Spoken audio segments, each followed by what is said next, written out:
Hello, welcome to the literary and jury charge portion of the 120 class. We're going to start off with some jury charge. I will read this at 120. Ready? Ladies and gentlemen of the jury, it now becomes your duty as jurors in this case involving assault and battery to determine all the facts that have been presented. You have heard the attorney for the people sum up his case.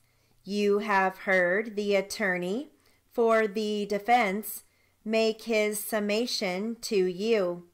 You have heard all the witnesses present their sides of the events which took place last December.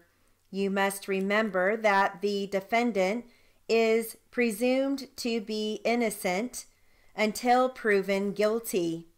The people must establish beyond a reasonable doubt that the defendant is guilty. What does reasonable doubt mean?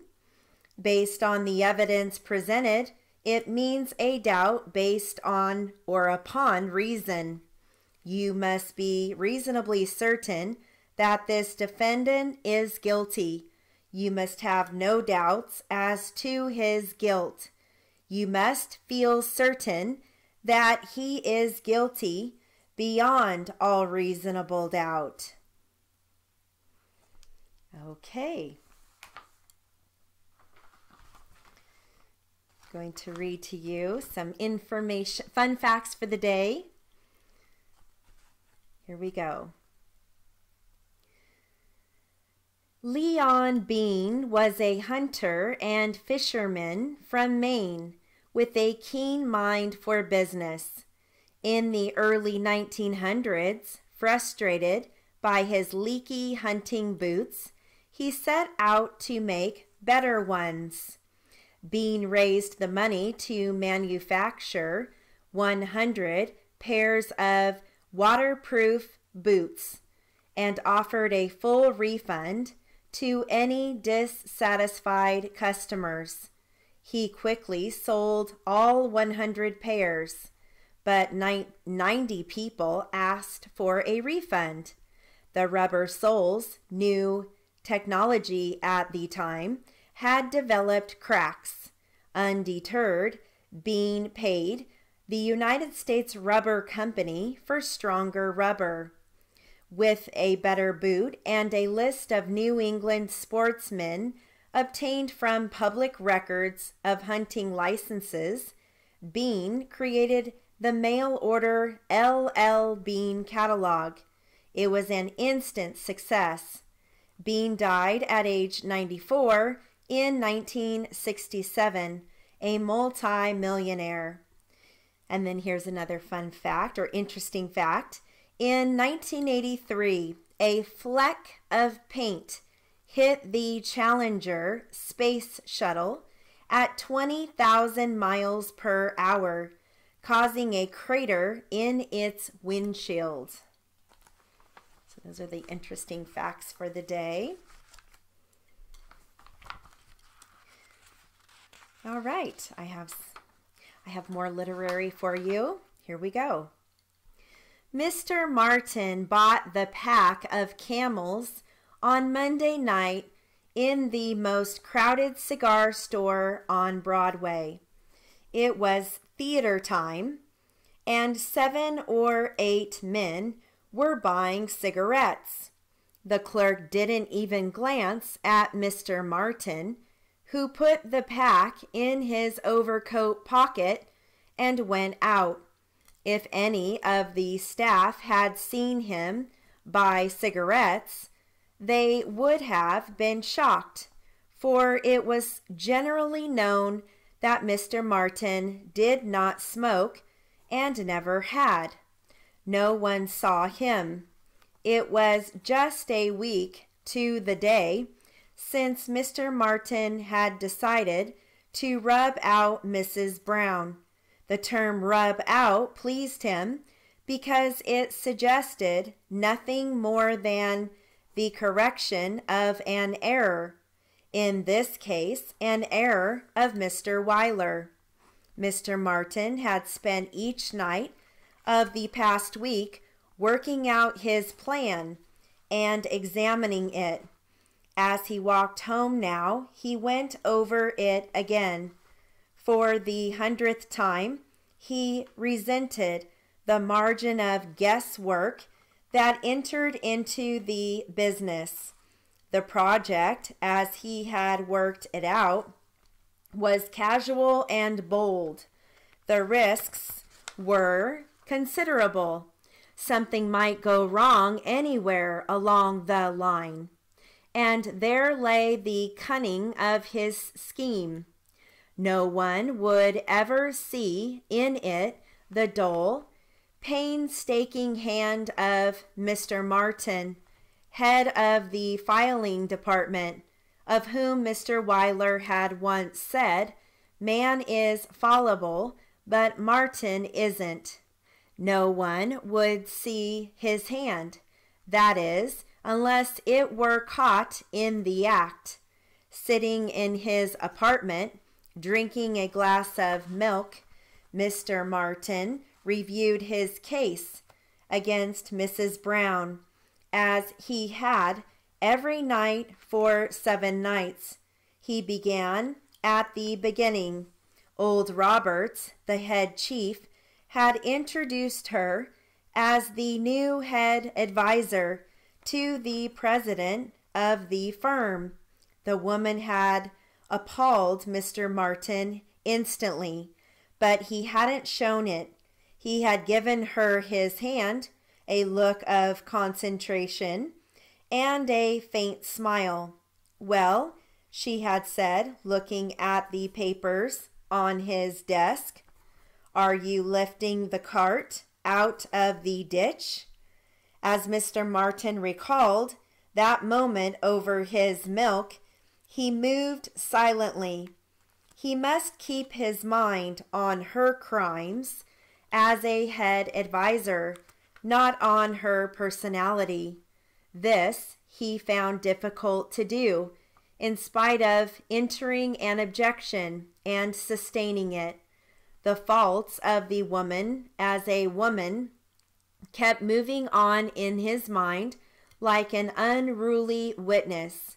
She had, for almost 2 years now, baited him. In the halls, in the elevator, even in his own office, into which she moved now and then, like a circus horse, she was always shouting these silly questions at him. "Are you lifting the cart out of the ditch? Are you tearing up the pea patch? Are you hollering down the barrel or rain barrel? Are you scraping around the bottom of the pickle barrel? Are you sitting in the catbird seat?" It was Joe who had explained what that had meant. She must be a Dodger fan, he had said. Red Barber announces the Dodger games over the radio, and he uses those expressions. Joe had gone on to explain one or two. Tearing up the pea patch meant going on a rampage. Sitting in the catbird seat meant sitting pretty, like a batter with 3 balls and no strikes on him. Mr. Martin dismissed all this with an effort. It had been annoying, he had to admit, but he was too solid a man to be moved to murder by anything so childish. It was nice that Joe had explained what all that meant, but it was annoying. Okay.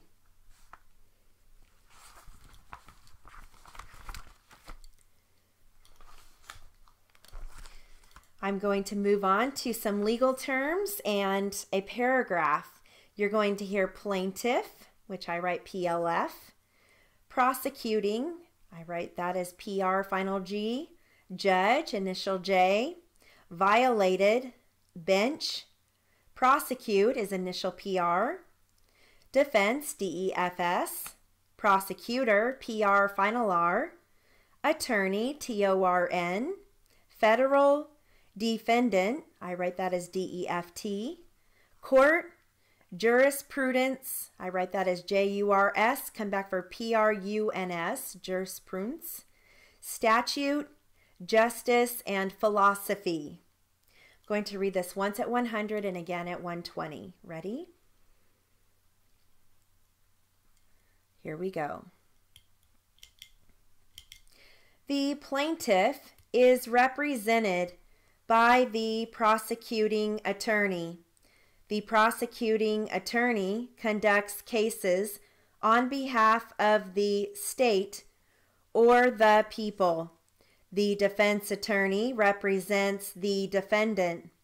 The judge, sometimes referred to as the court, administers the law in a court of justice. The seat that the judge occupies is referred to as the bench.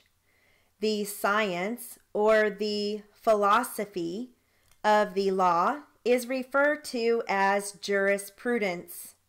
A statute is a law. When a statute is violated, the case will be presented by the prosecutor and the defense attorney. The various code books contain federal and state laws. Federal is capitalized when it is used to refer to the central government of the United States of America.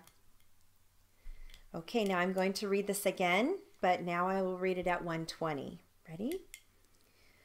The plaintiff is represented by the prosecuting attorney. The prosecuting attorney conducts cases on behalf of the state or the people. The defense attorney represents the defendant. The judge, sometimes referred to as the court, administers the law in a court of justice. The seat that the judge occupies is referred to as the bench. The science or the philosophy of the law is referred to as jurisprudence. A statute is a law. When a statute is violated, the case will be presented by the prosecutor and the defense attorney. The various code books contain federal and state laws. Federal is capitalized when it is used to refer to the central government of the United States of America. Okay.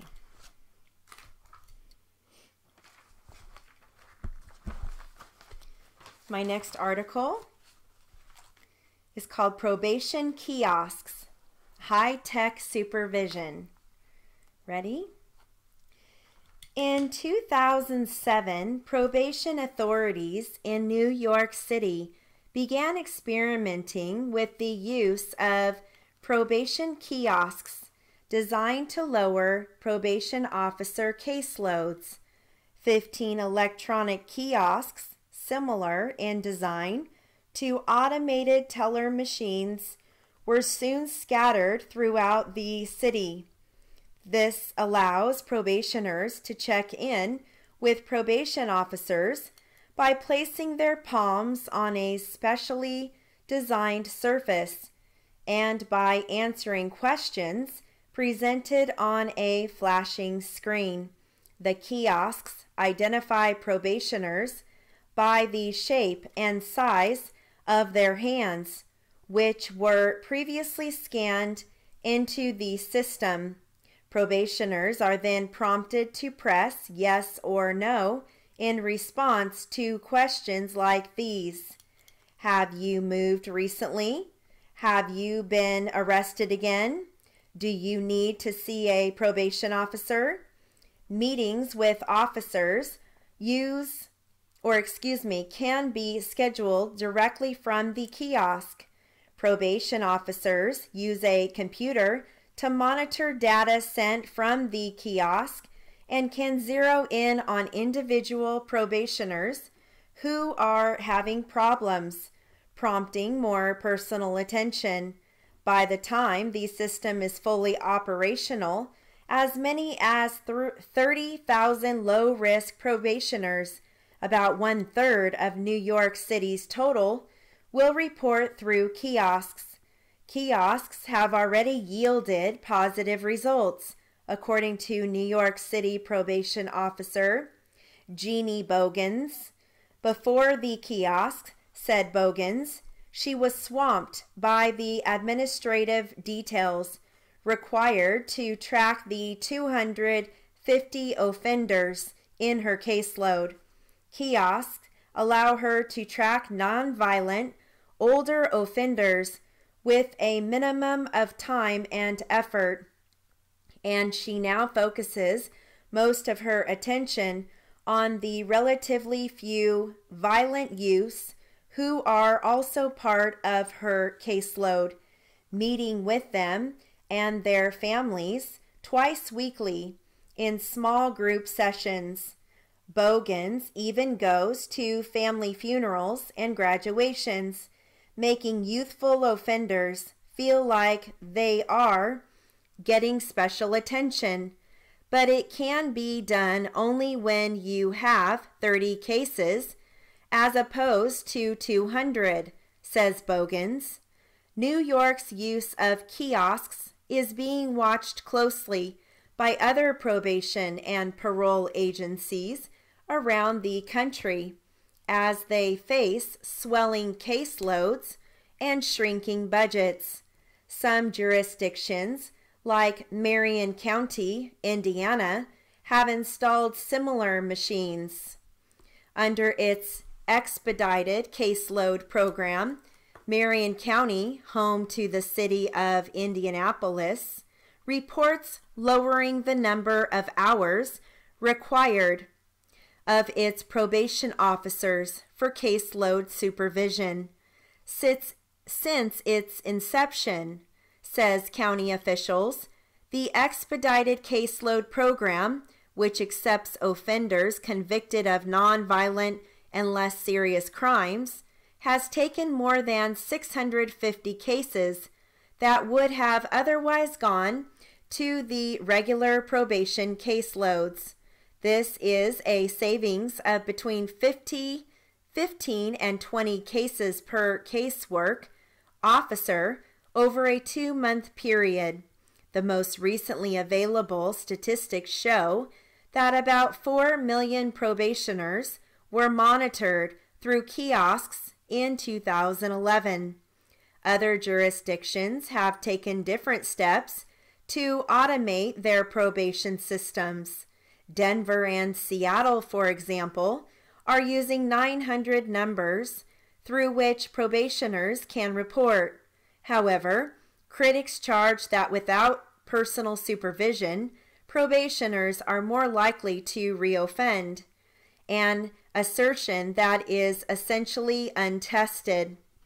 Other opponents say kiosks, 900 numbers, and similar reporting initiatives are far removed from meaningful punishment, and that offenders deserve stricter treatment. Supporters, on the other hand, say that kiosks and 900 numbers will soon become more commonplace. New York City had no choice. It had to do something like that, says Todd Clear, professor of criminal justice at New York's John Jay College. Clear assisted the city in restructuring its probation program. No one wants probationers reporting to kiosks, but the alternative was even more unthinkable, a system in which nobody receives quality service, says Clear. Right. We have just a few more minutes, actually just about 1 more minute. So I'm going to give you a small little section here to end on. All right, here we go. It is Tuesday, or is it Tuesday or Wednesday, that he will be arriving in the city. We will be delighted to loan him a school vehicle. If you need assistance, we can be reached at the university during the day. If it is possible, I will give him a tour of the campus on Thursday. We are looking forward to the speech he is giving on Friday. It is the subject of interest rates and inflation rates. If you have any problems, my staff is at your disposal. They will be very glad and happy to make reservations or assist you in any way that is needed. Okay, that concludes our jury charge and literary for the 120 class.